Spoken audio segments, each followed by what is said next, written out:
কত না ভাগ্যে আমার এ জীবন ধন্য হলো। সিথির এই একটু সিঁদুরে সব কিছু বদলে গেল। সত্যি, সিথির এই একটু সিঁদুর সব কিছু বদলে দেয়, বদলে যায় পুরো জীবনটা। যে মুহূর্তে সিথিতে সিঁদুর ওঠে, সেই মুহূর্তেই পর হয়ে যায় নিজের মা, বাবা, ভাই, বোন।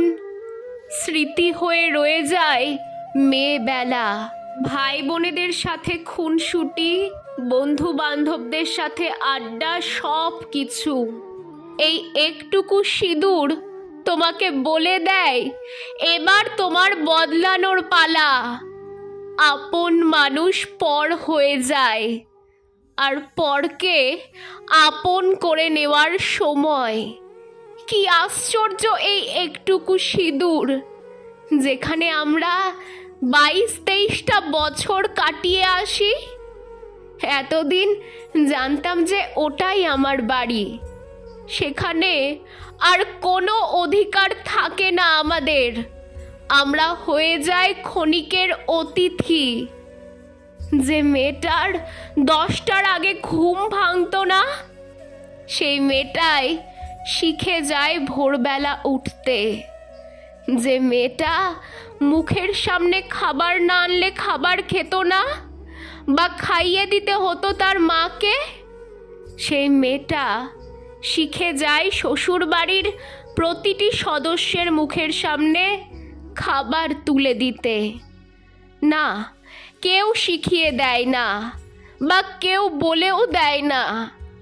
এই একটুকু সিঁদুর সব কিছুর শিক্ষা দেয়। শিক্ষা দেয় মনের ভেতর প্রবল ঝড়ে উথাল পাথাল হলেও হাসি মুখে বলতে হবে আমি ভালো আছি।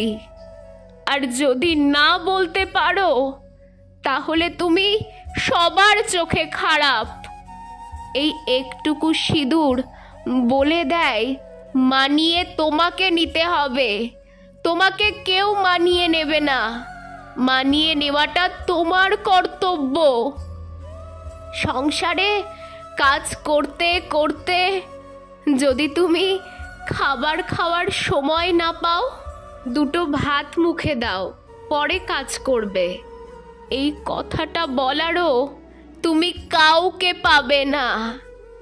তুমি যদি অসুস্থ হও, তাহলেও তোমার রেহাই নেই।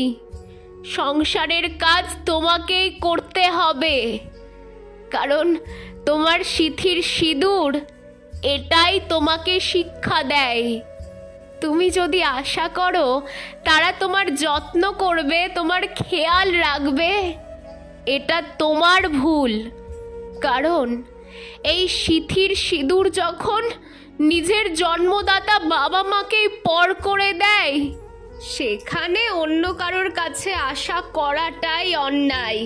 এই একটুকু সিঁদুর বারবার তোমাকে আঙ্গুল তুলে বুঝিয়ে দেয় তোমার কোনো বাড়ি নেই, শুধু আছে বাপের বাড়ি আর শ্বশুর বাড়ি।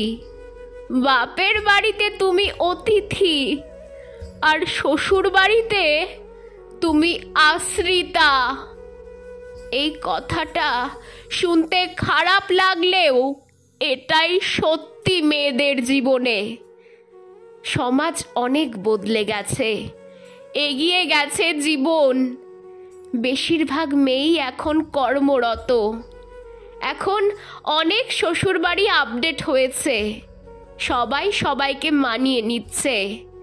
যারা মানিয়ে নিচ্ছে তারা খুব হ্যাপি আছে, আর যারা মানিয়ে নিতে পারছে না, সেখানে অশান্তি আর ডিভোর্স দেখা যাচ্ছে। কর্মরতা মেয়েরাও কি শ্বশুর বাড়িতে সম্মান পাচ্ছে? ভেবে বলুন তো।